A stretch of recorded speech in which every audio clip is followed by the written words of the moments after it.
পাকিস্তানের বালুচিস্তান প্রদেশকে ঘিরে ফের জোর চর্চা শুরু হয়েছে আন্তর্জাতিক মহলে।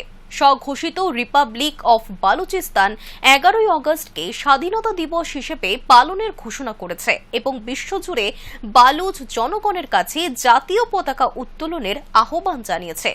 বালুচিস্তানের দাবি, বালুচিস্তান একটি স্বাধীন এবং সার্বভৌম রাষ্ট্র হওয়া উচিত, যদিও পাকিস্তান এই দাবিকে স্বীকৃতি দেয় না এবং অঞ্চলটিকে দেশের অবিচ্ছেদ্য অংশ বলে মনে করেন।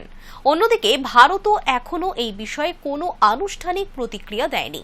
বালুচিস্তানের এই ঘোষণার পর দক্ষিণ এশিয়ার ভূ রাজনীতি এবং পাকিস্তানের ভবিষ্যৎ নিয়ে নতুন করে আলোচনা শুরু হয়েছে আন্তর্জাতিক মহলে। দক্ষিণ এশিয়ার ভূ রাজনীতিতে আবার আলোচনার কেন্দ্রে উঠে এসেছে বালুচিস্তান। পাকিস্তানের বৃহত্তম প্রদেশ বালুচিস্তানকে স্বাধীন রাষ্ট্র হিসেবে ঘোষণা করার দাবিকে ঘিরে নতুন করে উত্তেজনা তৈরি হয়েছে।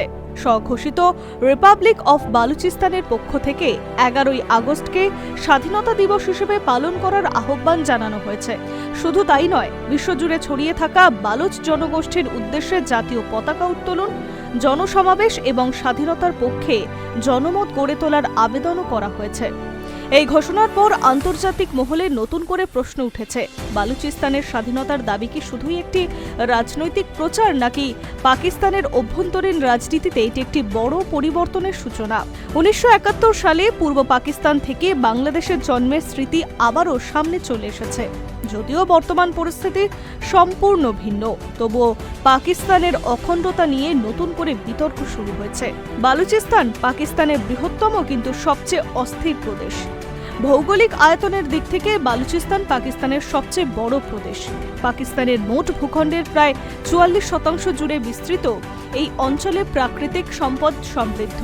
এখানে রয়েছে বিপুল পরিমাণ প্রাকৃতিক গ্যাস, তামা, স্বর্ণ এবং অন্যান্য খনিজ সম্পদ। কৌশলগত দিক থেকে বালুচিস্তানের গুরুত্ব অপরিসীম। আরব সাগরের তীরে অবস্থিত গোয়াদর বন্দরকে ঘিরে চীনের বহু বিলিয়ন ডলারের চীন পাকিস্তানের অর্থনৈতিক করিডোর প্রকল্প গড়ে উঠেছে। ফলে এই অঞ্চলের স্থিতিশীলতা শুধু পাকিস্তানের জন্য নয়, চীনের জন্য অত্যন্ত গুরুত্বপূর্ণ। তবে এত সম্পদ থাকা সত্ত্বেও বালুচিস্তান পাকিস্তানের অন্যতম অনুন্নত অঞ্চল হিসেবে পরিচিত।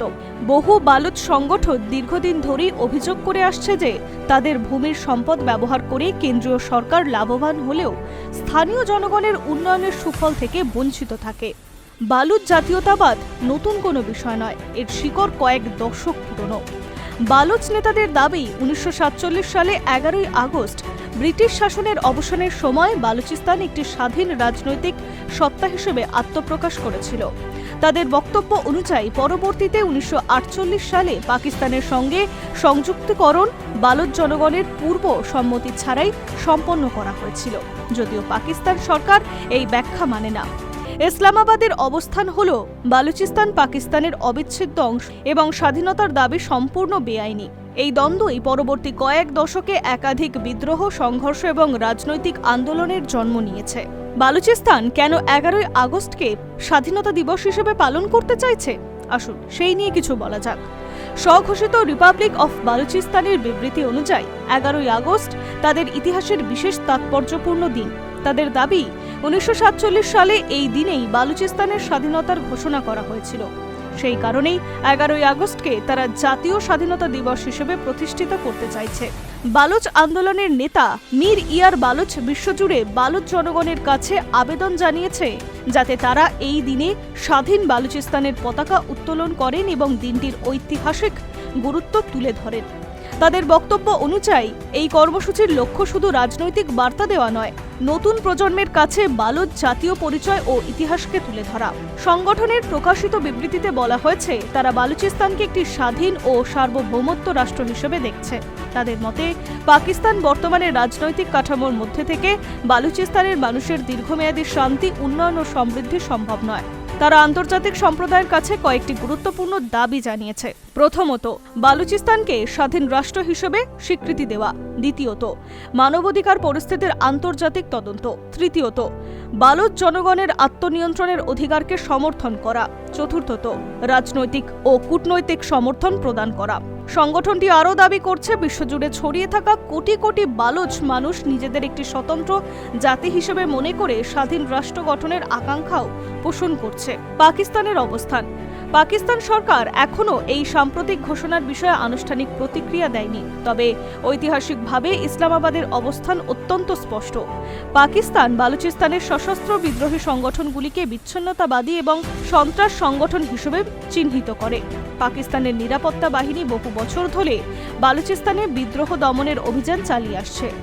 সরকারের দাবি, দেশের অখণ্ডতা রক্ষা করা তাদের সাংবিধানিক দায়িত্ব।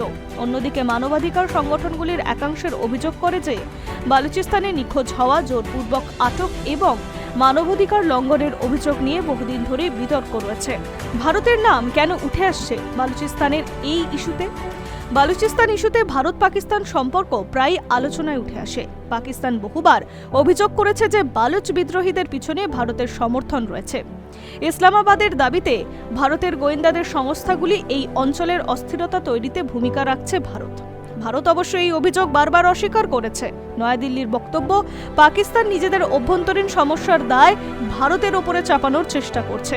বর্তমান পরিস্থিতিতেও ভারত সরকার বালুচিস্তানের স্বাধীনতার দাবিকে সমর্থন বা স্বীকৃতি দেয়নি। সরকারি সূত্র মারফত ভারত পরিস্থিতির ওপরে নজর রাখছে এবং বিষয়টি অত্যন্ত সতর্কতার সঙ্গে পর্যবেক্ষণ করছে। 1971 সালে আর বর্তমানের কি তফাৎ? বালুচিস্তান সাম্প্রতিক ঘটনাবলীর পর অনেকেই 1971 সালে বাংলাদেশের মুক্তিযোদ্ধাদের প্রসঙ্গ টানছে, তবে বিশ্লেষকদের মতে দুই পরিস্থিতির মধ্যে মৌলিক পার্থক্য রয়েছে। বাংলাদেশের মুক্তিযোদ্ধা ছিল একটি ব্যাপক গণ আন্দোলন, যেখানে নির্বাচনী ফলাফলের অস্বীকার, ভাষাগত বৈষম্য, রাজনৈতিক বঞ্চনা এবং সামরিক দমনপীড়নের বিরুদ্ধে বৃহৎ জনসমর্থন গড়ে উঠেছিল। অন্যদিকে বালুচিস্তানের পরিস্থিতি অনেক বেশি জটিল। সেখানে ভিন্ন রাজনৈতিক দল, উপজাতীয় গোষ্ঠী, আন্দোলনকারী সংগঠনের মধ্যে মত পার্থক্য রয়েছে। তাই 1971 সালের ঘটনার সঙ্গে সরাসরি বর্তমানে বালুচিস্তানের পরিস্থিতি কিন্তু তুলনা করা যায় না। বালুচিস্তানের এই পরিস্থিতির সঙ্গে চীনের কি স্বার্থ রয়েছে? বালুচিস্তানের ভবিষ্যৎ নিয়ে আলোচনায় চীনের নামও অনিবার্যভাবে উঠে আসে। গাওয়াদর বন্দর এবং সিপিইএফ প্রকল্পে চীনের অন্যতম গুরুত্বপূর্ণ আন্তর্জাতিক বিনিময় প্রকল্প। যদিও বালুচিস্তানে রাজনৈতিক অস্থিরতা বৃদ্ধি পায়, তাহলে সেই প্রকল্পগুলি প্রভাবিত হতে পারে। এই কারণে চীন সাধারণত পাকিস্তানের আঞ্চলিক অখণ্ডতাকে সমর্থন করে এবং বালুচিস্তানের স্থিতিশীলতা বজায় রাখার পক্ষে অবস্থান নিয়েছে। আন্তর্জাতিক মহলে এখনো পর্যন্ত কোনো রাষ্ট্র বালুচিস্তানকে স্বাধীন রাষ্ট্র হিসেবে স্বীকৃতি দেয়নি। কিন্তু ভবিষ্যতে কি হবে? বর্তমান পরিস্থিতিতে বালুচিস্তানের স্বাধীনতার দাবি আন্তর্জাতিক সংবাদ মাধ্যমে আলোচনার বিষয় হয়ে উঠেছে, কিন্তু বাস্তবে স্বাধীন রাষ্ট্র প্রতিষ্ঠাতার পথ অত্যন্ত কঠিন। একদিকে রয়েছে পাকিস্তানের কঠোর অবস্থান, অন্যদিকে আন্তর্জাতিক স্বীকৃতির অভাব।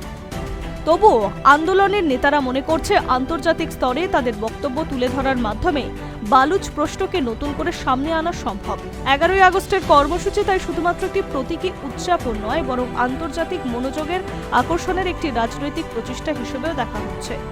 বালুচিস্তানের স্বাধীনতার দাবি নতুন নয়, তবে সাম্প্রতিক ঘোষণার ফলে বিষয়টি আবারও আন্তর্জাতিক আলোচনায় উঠে এসেছে। পাকিস্তানের বৃহত্তম প্রদেশকে কেন্দ্র করে এই রাজনৈতিক টানাপোড়েনে শুধু একটি আঞ্চলিক প্রশ্ন নয়, এর সঙ্গে জড়িয়ে রয়েছে দক্ষিণ এশিয়ার নিরাপত্তা, ভারত পাকিস্তান সম্পর্ক, চীনের অর্থনৈতিক স্বার্থ এবং আন্তর্জাতিক কূটনীতির নানা মাত্রা।